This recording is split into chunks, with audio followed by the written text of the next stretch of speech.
for the week.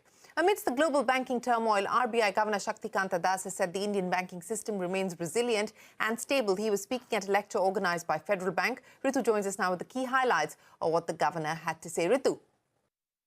That's right. Reserve Bank of India Governor Shaktikanta today highlighting that recent developments in the US banking system have done nothing but brought to the fore the criticality of banking sector regulation and supervision. He said specifically it has highlighted the importance of asset liability management by banks, ensuring that there is a robust risk management system in place, there are sustainable credit policies that are followed by the bank, periodic stress testing is done, and banks are building critical buffers for any unanticipated stress that may arise. He also said that it also highlights that crypto assets or linked currencies could also be a real danger to the banks directly or indirectly, a stance that RBI has for long maintained. He also said that it must be ensured that each investment a bank makes is protected by appropriate risk assessment internally built by the systems, and this situation therefore needs a careful understanding by banks around the world. In India, he said, the banking sector remains well regulated, well supervised and resilient.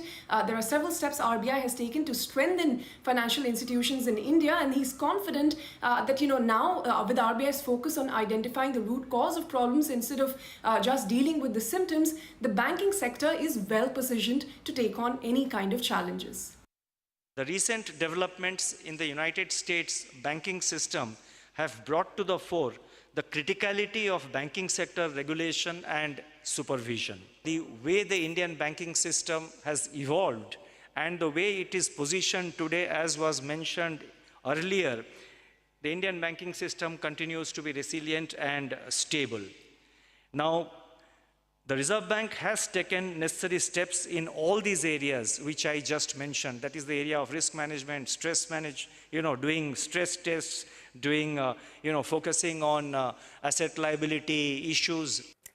Well, that is the RBI governor saying that the Indian banking system is stable and resilient. The big corporate story, Tata Consumer has decided to call off plans to acquire Bisleri.